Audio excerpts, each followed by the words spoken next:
Justice for the family of a San Diego City College student who was murdered on campus 7 years ago. We have the story in our lead report. Here in our own backyard, another City College team is breaking records. Details coming up later in sports. Sexual assault allegations continue to surface in Hollywood. We have an update in entertainment.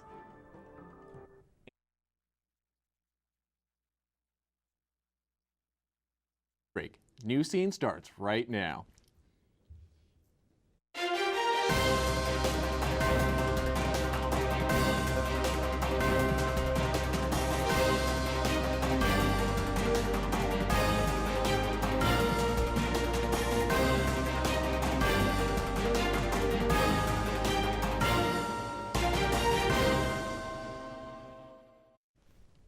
Good evening and welcome to this edition of Newscene. I'm Nora Mitchell. And I'm Jack D'Amicis. 7 years after the death of City College student Diana Gonzalez, her killer is sentenced in a San Diego courtroom. We will get to that story in a moment, but for those who may not know the history of this story, 19-year-old Diana Gonzalez was laid to rest after being murdered inside the men's bathroom of the old M building here at City College in October of 2010. Her estranged husband, Armando Perez, stabbed her in a jealous rage after stalking her. At the time, she had a restraining order against him, but that didn't stop him. Perez was much older than she, and the couple had a 10-month-old child at the time of the murder. Diana's parents are now raising the little girl on their own. Many current students don't even know what happened. James Smith was one of the original student reporters, who covered the story from the beginning. He came back to cover this last chapter. James? The death of Diana Gonzalez shook this campus to its core, and it shed light on the subject of domestic violence, leaving many students, staff, and faculty to ask, how could this have happened here? Well, yesterday, estranged husband Armando Perez faced her family in court for hopefully the last time. Here's what happened. The fact that she ever met him. Now 7 years have passed by. I thought the pain was going to be less. This time will go pass by. It seems to be worse. I never planned to kill them. I lost my mind when I see her with someone else, and that monster came out. When you went to get the knife, when you confronted her, you knew where you were, you knew what you were doing, and when you carved bitch on her back, that is the greatest, that's the biggest point right there, to show that you knew exactly what you were doing. Which is ask the court, pursuant to law, to sentence the defendant to life in prison without the possibility of parole. You would be facing the death penalty were it not for Mexico's strange laws about extradition. A country that allows so much death and terror to take place will not allow the death penalty when they extradite folks from their country. It has been such a long process for a family that has just been grieving this entire time. The terms the court has stated for the law, the defendant probation is denied, the defendant shall be committed to the Department of Corrections, and the court selects the term of life without the possibility of parole. He will never see the light of day outside a prison. But true justice would be having Diana back, and that's not reality, and that's not possible. I just wish that we never met, ever met. A conviction and a sentence won't bring Diana back to us, but hopefully the family can find some consolation in knowing that through this heinous act, the Strangulation Act of 2014 was enacted. Thanks, James. Disturbing facts are emerging in the wake of Tuesday's mass shooting that killed 6 and wounded 10 in the small Northern California community of Rancho Tehama, 120 miles north of Sacramento. 43-year-old Kevin Jansen Neal was out on bail after a recent assault arrest. He had an active restraining order out against him and was the subject of a domestic violence call to the police the day before the rampage. Neal had been legally prohibited from owning guns. Neighbors had complained of yelling and sounds of gunfire coming from his property in the days before the shootings. On Wednesday morning, the Tehama County Sheriff's Office announced that the dead body of the gunman's wife was discovered under the floorboards of the couple's home. She had several gunshot wounds, and sheriffs believe she was murdered. Police theorize that the rampage began Monday evening when Neal killed his wife. On Tuesday morning, he killed 2 neighbors and stole a vehicle, continuing to shoot randomly at people and homes. He then proceeded to a local elementary school with the intent to wreak as much carnage as possible. As tragic and as bad as it is, could have been so much worse if it wasn't for the quick thinking and staff at our elementary school. Teachers initiated lockdown protocol. Neal was able to ram the school's gates in the meantime. He then began firing his semi-automatic weapon toward the school's windows. Our teacher told us to go under our desk and to keep calm and lay flat just in case he comes inside. He was ultimately foiled by teachers' quick reaction. One child did suffer a gunshot wound and several others were injured by flying debris. All told, Tuesday's rampage lasted 25 minutes, covering 7 separate crime scenes. The bloodbath ended when Neal was killed in a shootout with police. 2 handguns and a semi-automatic rifle were found at the scene. I'm personally grateful to those men for engaging such a terrible a mass murder. Really, that's what he is.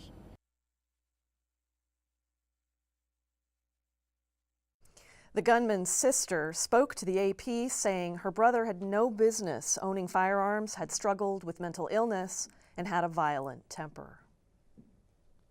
Disneyland is open again after being shut down for a few hours last week. The cause of the problem is Legionnaire's disease, and the number of people diagnosed have increased to 15. Disney officials took the cooling towers out of service on the southern side of Disneyland until further tests can be run to prove that they do not have the disease. An alarming number of dead birds have been found off the coast of Imperial Beach. The beach has been closed for an extended period of time due to sewage contamination from Tijuana. Wildlife photographer Brian Brillhart took 10 photos of the dead birds and noticed that many of the birds have eye infections and look unhealthy. Many citizens believe that the sewage is the reason for the dead birds, but there has been no determination so far of the cause at this time. A local San Diego firefighting captain pleaded guilty in court Thursday to domestic violence charge. The San Diego Fire Captain Rescue, Steve Michaels, has been arrested multiple times for domestic abuse without facing disciplinary actions. Michaels has admitted to kicking in his girlfriend's door in previous court cases. Michaels was arrested early July 21st following a physical altercation with his girlfriend. The San Diego City Council approved a step towards housing the local homeless population on Tuesday. The council voted to spend $6.5 million on 3 temporary tent structures. The first tent is expected to open on December 1st at the corner of 16th and Newton near Barrio Logan. The city wants to ensure that at least 65% of the people who stay in the tents will move from there to permanent housing, rather than returning to the street. The structures will be able to house 700 people total. Speaking of Barrio Logan, this past week, a walkway inside a warehouse gym collapsed, injuring dozens of children. Yesterday, a city report determined the building had violated numerous safety codes. The city investigators also found a roof supporting column was badly damaged. The wooden platform and stairwell at the Vault PK gym fell on Saturday night. 21 children and 2 adults were treated for minor to moderate injuries. Getting a turkey for the holidays doesn't have to be quite so expensive this year. Amazon is continuing to lower Whole Foods prices, this time on holiday staples. These lowered prices are for Amazon Prime members, and items like turkey and sweet potatoes and canned pumpkin qualify. The offer is only valid in Whole Foods markets, not through delivery services, and you can even reserve a turkey online. Amazon's purchase of the organic grocery giant has been one of the bigger business headlines of the past few weeks. They have recently started opening pop-up shops within Whole Foods where you can try out popular devices such as Amazon's Echo. The first digital pill was just approved containing a tracker that can be digested. The FDA approved a pill that is called Abilify MySight, which coordinates with a patch that the patients wear to keep track of their medication when they take it. Abilify is a medication for schizophrenia, bipolar disorder, and an ADD add-on medication for depression. The Abilify My site has a sensor that is has a sensor that is activated by stomach acid once the pill is swallowed, sending a signal to a Bluetooth-enabled smartphone the patient then can send to their doctor. Celia Jimenez is up next with news of the City College women's volleyball team. Stay tuned.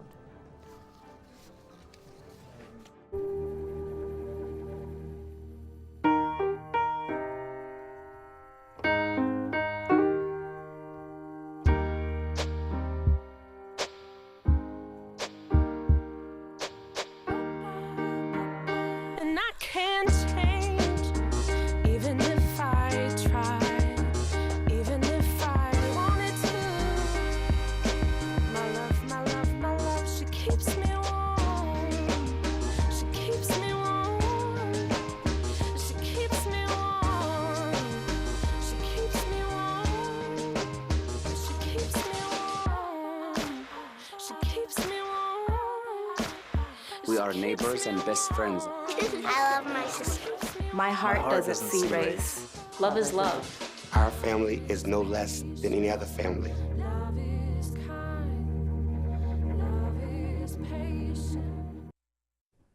Same-sex marriage may soon be legalized in Australia. A vote took place in favor of same-sex marriage in Australia earlier this week. A large turnout of 12.7 million Australians took part in the vote. Supporters of same-sex marriage rejoiced, though some also opposed the vote itself as they argued that human rights should be more than just a yes or no question. While the result in itself does not legalize same-sex marriage, it does potentially bring Australia's parliament that much closer to recognizing same-sex unions. The southern African country of Zimbabwe is now under military control. An army spokesman said that this is a coup and not a military the military is only targeting criminals. But the President Robert Mugabe is being held in his home with the military leaders claiming he is safe. Army troops now stationed around the capital city, and the military has taken over the television station. 93-year-old Mugabe is the oldest country leader in the world. He has been president of Zimbabwe since 1987. On Wednesday, 2 military officials were killed and 2 others were injured while engaging with ISIS fighters. The officials are identified as 22-year-old Joshua Rogers and 23-year-old Carmen Thomas, both assigned to the 75th Ranger Regiment. It happened in the Mohammed Valley, the same exact place where the U.S. dropped the largest non-nuclear bomb last year. There are around 8,400 U.S. personnel sustained to advise the Afghan forces. And our local sports are heating up quite a bit. Here's Celia Jimenez with more. Thank you, Jack. The ladies' night volleyball team is ecstatic. This team is setting a higher bar for the future. Here is the story.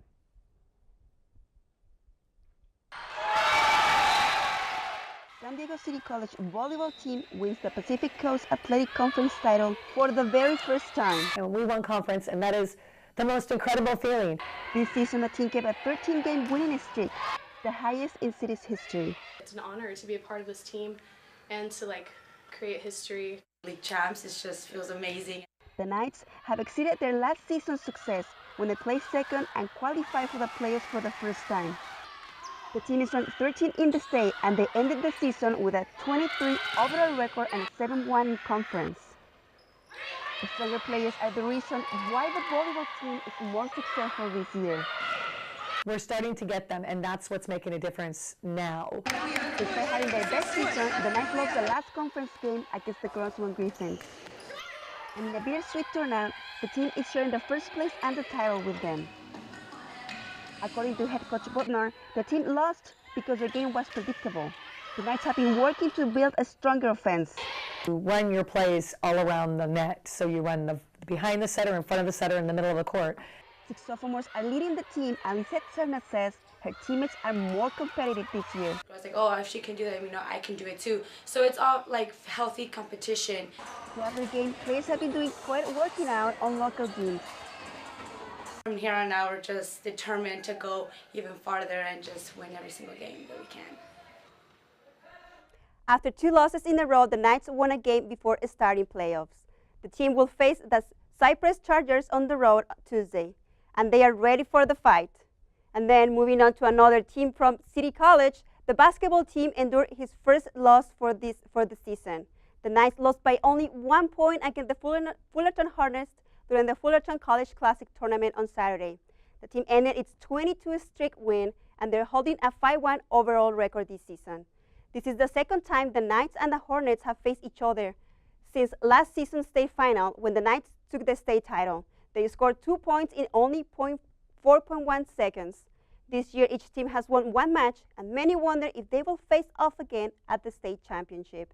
The Knights continue preseason prep this evening at LA Pierce Citrus. And another female team that is doing great is the cross-country team. The team ranked 24 during the Triple C AA so-called regionals in Santa Clarita. The team matched their best record from 2007. Freshman Joanna Lopez placed 51st at the so-called meet with a time of 21 minutes and 6 seconds. Lopez is the first Lady Knight to qualify for the state meet in more than 10 years. The state meet is in Fresno tomorrow morning at 10 a.m. in Woodward Park. And this is all the time that I have for sport. Back to you at the desk. Thank you for those great highlights, Celia. Superheroes are well represented this movie season, and we have the latest and most anticipated movies coming up next.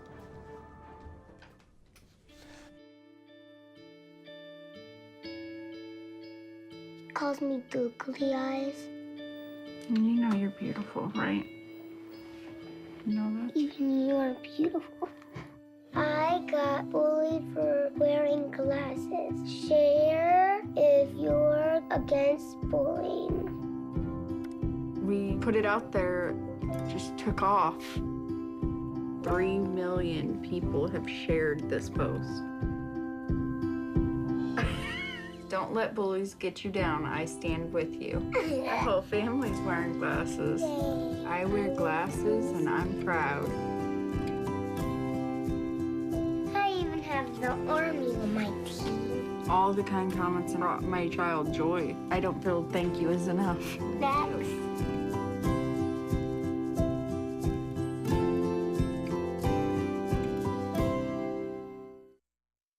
A 20-year-old Latina student from San Diego City College was denied a DACA permit recently. This student moved to the U.S. from Tijuana when she was 10 years old. She has stated she fears for her family's safety and has asked not to be identified. The student consulted several lawyers over the past 4 years. The student is a political science major and the first of her family to attend college. Last year, the Title V federal grant awarded City College $2.6 million for being a Hispanic-serving institution. City College plans to create a more supportive service for students. The goal is to really increase student success rates, and everything points to helping students reach their potential. And part of helping to increase student success will come by way of putting the grant into action. Title V is a grant from the U.S. Department of Education. It's a Hispanic-serving institutions grant. And there's a variety of initiatives in the grant that it's supposed to help the success of students. Thanks to the Title V grant, City College has categories of focus they will implement that will improve the college's main area of focus. Number of exit points for students in English and in math, and providing additional support for students as well. Title V capitalizes on a number of existing resources. Not only are the general ed courses getting redesigned, but the campus itself is getting a makeover. The grant also includes the process of building cultural hubs. One of them is inside the AH building and the S building. President of City College, Ricky Jabaz, gives us insight on what multicultural hubs at City College is all about.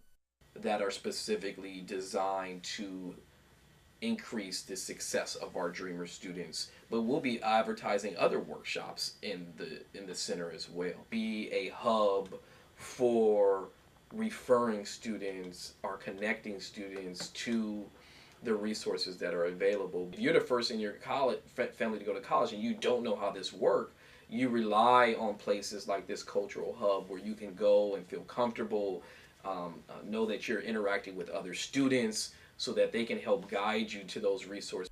The hubs are supposed to be completed by next year. Raymond Arolado, News. Thank you for that wonderful report, Raymond. The deadline is fast approaching for students planning on transferring to a four-year university next fall. The applications for fall 2018 and UC and Cal State universities are due on November 30th. You can use your Thanksgiving break to work on applications. Our own counseling offices will be open on Monday and Tuesday next week from 8 a.m. to 4:30 p.m. Call the number on your screen to schedule an appointment. Good luck to everyone applying. And there are a lot of movies coming out lately, and with more on that, here's Mirsha Moore. Thank you, Jack. In response to sexual assault and harassment, Hollywood has begun to separate its business from legal issues involving Harvey Weinstein, Kevin Spacey, and Louis C.K. This week, the London Theatre apologizes for failing to follow up 20 allegations against Kevin Spacey. The theater says 14 of the allegations were so serious that it had advised the victims to take the matter up with the police. In a similar situation, producer Harvey Weinstein faces several cases of sexual assault and harassment by dozens of women. His wife Georgina Chapman announced she is leaving the producer following the accusations. Also, the comedian Louis C.K. is under investigation after 5 women came forward to accuse the actor of sexual harassment. And the Warped Tour, The Bands, will come to an end next summer. The annual traveling music festival that started in 1995 has grown and evolved drastically over 22 years. The summer-long concert showcased primarily punk and ska bands. However, the tour opened the doors for other artists in the early stages of their careers. Some of them include Eminem, the Black Eyed Peas, and Katy Perry. In San Diego, the last tour will take place on June the 22nd, and you can pre-order your tickets that start at $100, and the venue is to be confirmed. And Justice League hits theaters today. This week, the cast gathered in Los Angeles for the world premiere of the film, and fans enjoy a live interactive broadcast from the red carpet. The film stars Ben Affleck, who plays Batman, Gal Gadot, who plays Wonder Woman, and we will see Henry Cavill as Superman. The movie will pick up from the end of the last DC extended universe, Batman vs. Superman, where the superhuman abilities of Batman and his crew will create a new order to protect the Earth. The film promises adventure and uncovers secrets that will make you realize that you haven't seen it all. That's all we have for entertainment. I'll go back to you at the desk. Thank you, Mirsha. I'm super excited for Justice League. Me too. The city of Houston continues to band together to aid their community this holiday season. Colton Chavez has the Turkey Day details. In weather, stay tuned.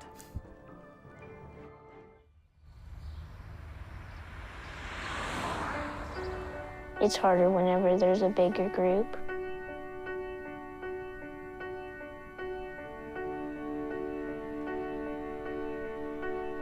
Pretty much a good day for me would be people leaving their hands off of me. I'm always called names. Everywhere that I go, there's always someone calling me names, calling me gay. I've been choked, thrown up against a wall, punched. Nobody's ever tried to help me.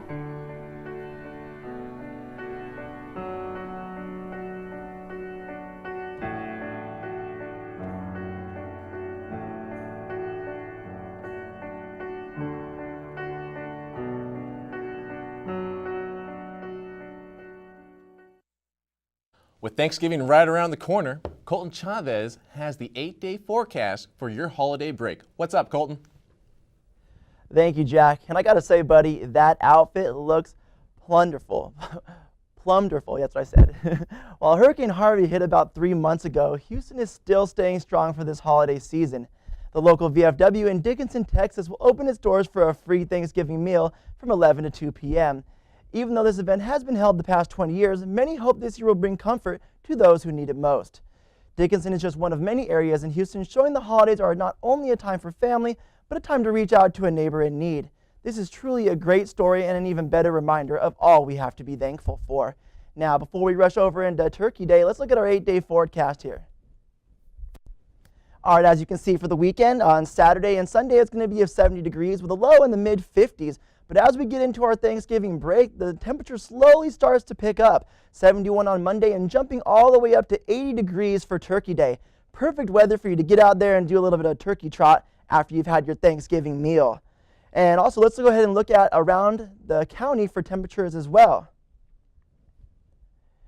Now, when you woke up this morning, it may have felt a little bit chilly, but we can't feel too bad for ourselves, San Diego, because it was 67 today in San Diego, but jumped down to into Del Mar, 62 degrees, and 64 in Carlsbad. In El Cajon, it was 67 and jumped back down to 63 in Poway. For the rest of the nation, it got a little bit cooler as well, especially in the north. Up in Tonopah, you have 53 degrees, San Francisco 58, and Fresno at 57. All the lucky gamblers in Las Vegas had a high of 71, so they're experiencing a little bit warmer of weather than we are here in San Diego. And that is going to do it for us here in weather. Back to you both at the desk.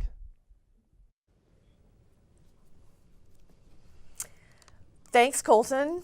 Well, for most of us, there's no such thing as a diet on Thanksgiving Day. Luckily, there's a way to burn a few extra calories before your holiday feast.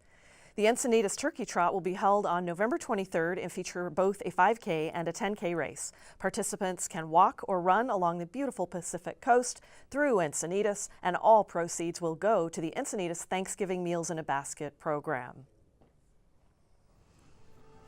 That's it for this edition of Newscene. Remember, there's no school next week.